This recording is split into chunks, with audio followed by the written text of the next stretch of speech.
I think something rare at conferences like this, or just conferences in general, is to actually hear the real stories from a human, sometimes about what it is, how difficult it is to actually start a business. And you heard lots of the undercurrents come out in that conversation. So, great conversation, thank you. So, I'm here to talk about bootstrapping.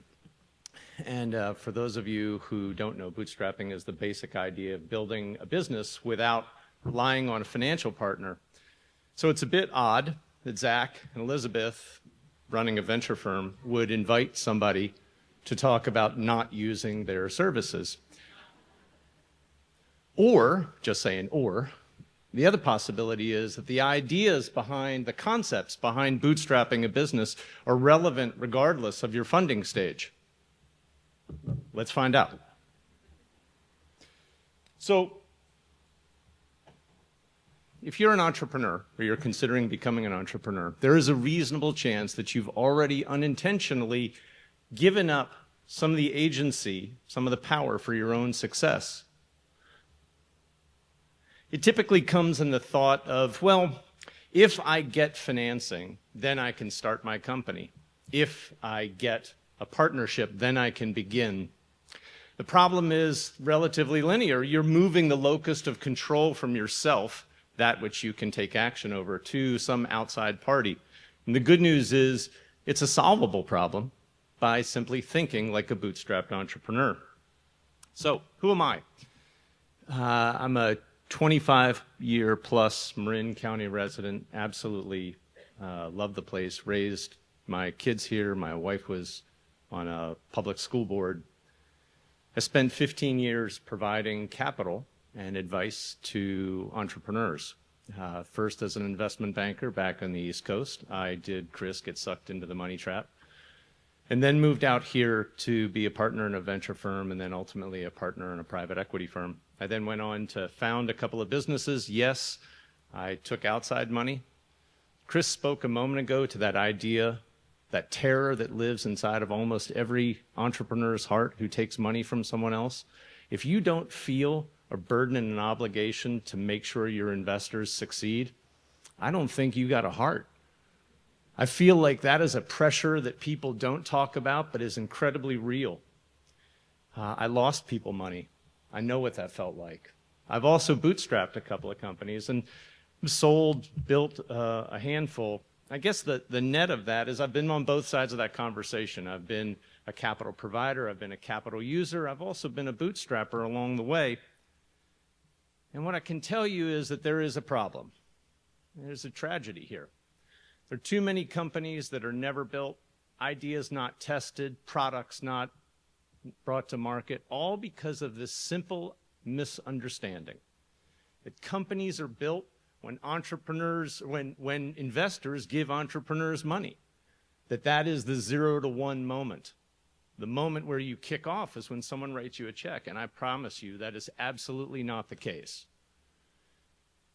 The curious paradox is that capital tends to follow value creation, not the other way around. And at your early stage moments, I really hope that you'll take part of that to heart and understanding that value creation precedes really anything else. So what is this bootstrap thinking of which I speak? It's the simple notion that you have to make it with the resources that you control, and then view additional resources as an accelerant to your growth, not as the precursor step to your growth or survival. I just want to pause on this slide for a second and let everybody grok what's going on here. Raising money from investors is the exception, not the rule. For those of you who have been successfully funded, please realize you breathe rare air. For the rest of you who feel less than, who feel like I couldn't quite get the money or no one trusted me, no one believed me, you're not less than, you're the normal ones.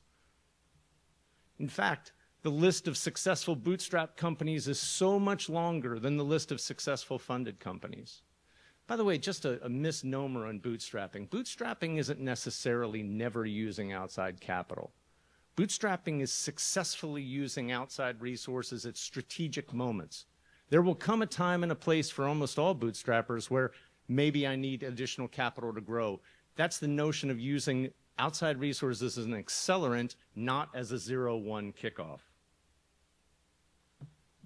So let's talk a little bit about the practicalities of it. Before you quit your day job, here's some things to think about. The first two items on this page really speak to something that almost every entrepreneur in the room understands. It's going to take way longer and be way more expensive than you thought. I see a lot of heads nodding as I say those words. Man, it sends a chill down my spine even now. The third one speaks to a different reality. The psychological difficulties that come from being a CEO of a startup company are substantial.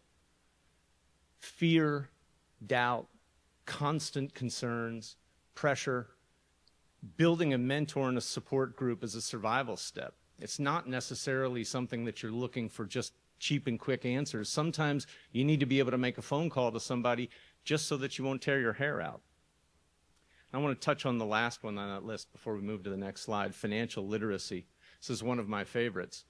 It is astounding to me how infrequently early stage entrepreneurs are financially literate before they begin the process.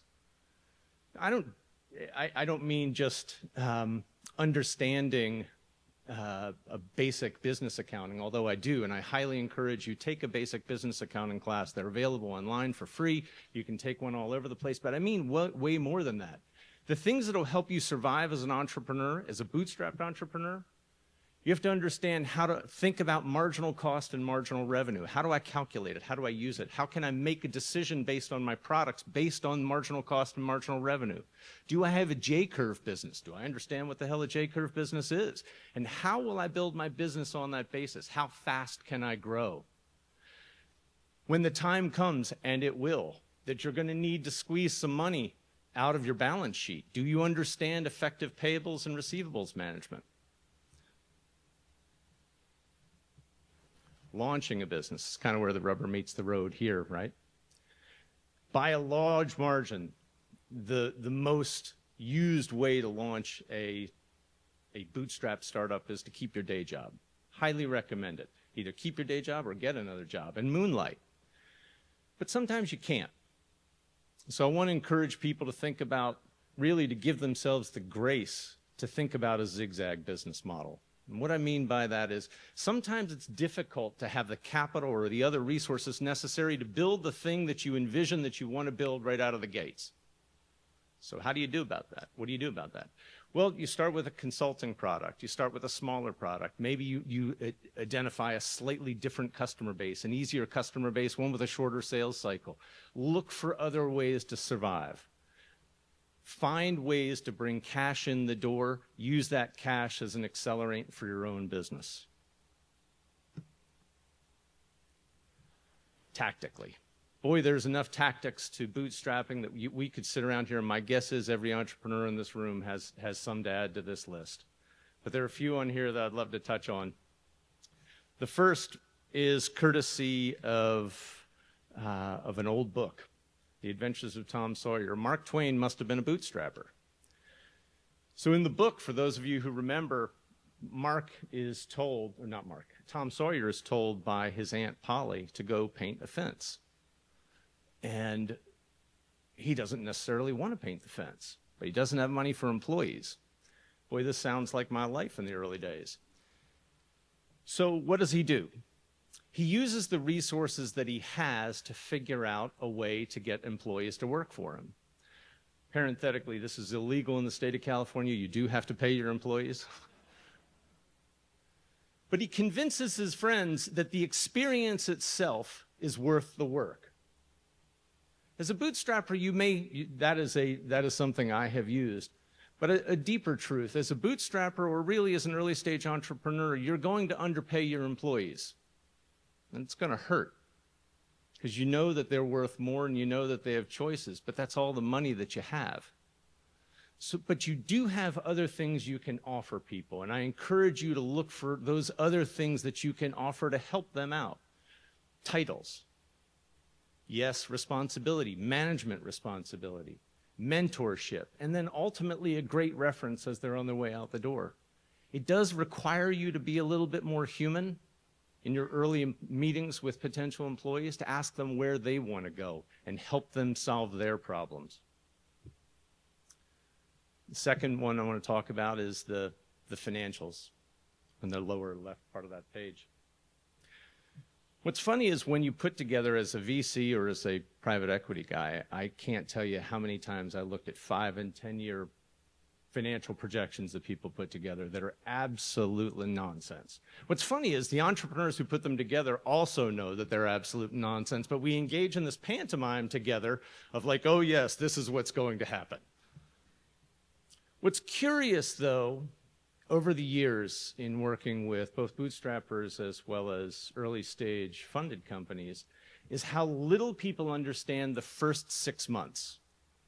So I encourage you, when you're working on your financials as a bootstrapper, it's not about what the investors want to see. There aren't investors. You do need to satisfy yourself that at the end of 5 years or 10 years, you're building towards something that economically you feel like is worth the pain you're about to endure. But beyond that, you need to understand the first 6 months, and sometimes just the first 6 weeks. How are you going to cover rent or mortgage? How are you going to pay your car payment? How are you going to pay where are you going to get your benefits from, your health care? These are all things that at a really hyper-granular level will enable you to survive and give you the peace of mind to finally make that leap. And the last topic on here I want to touch on is the 80-20 rule. This comes to us from an economist in Italy in the early 1900s who noticed that, generally speaking, in nature, in business, in government, in systems, broadly speaking, 20% of inputs generate 80% of outputs. So this is a critical and important skill for early stage entrepreneurs to develop. It's about saving time and money, identifying the 20% of employees, customers, vendors who can generate the 80% of the bang that you're looking for on the other side. You don't have time or money to chase the tail. In the early stage, all you have time for is direct action, direct results. So finding and exploiting and being thoughtful about where 80-20 opportunities exist is critical. So what's in it for you?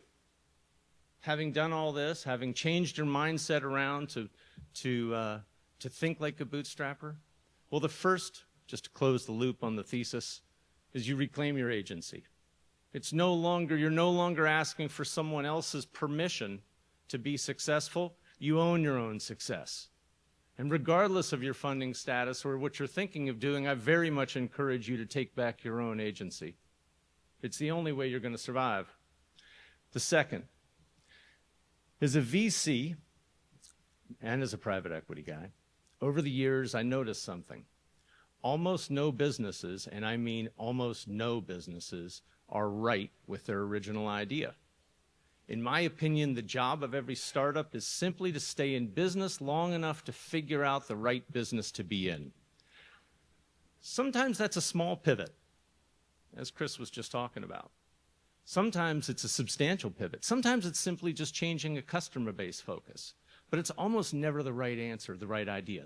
When you start a business, you're engaging in a conversation with customers about what type of value you're providing to them. How can I help you? Understanding the nuance of what services, products, part of the market stack you need to be in will take time. You have a chance to pivot. And then final point is the paradox of the entire thing. If you pursue a strategy that enables you to bootstrap, you make yourself infinitely more attractive to investors. Having your own agency, your own direction, creating value, having a clear view of how to use capital right from the get-go makes you an attractive candidate for investment. So, go build something. Go start. I believe that entrepreneurs really do enable the rest of us to stand on their shoulders, so please go and do it on behalf of all of us. We're asking you. And if I can provide you help, that's my email address. Let me know.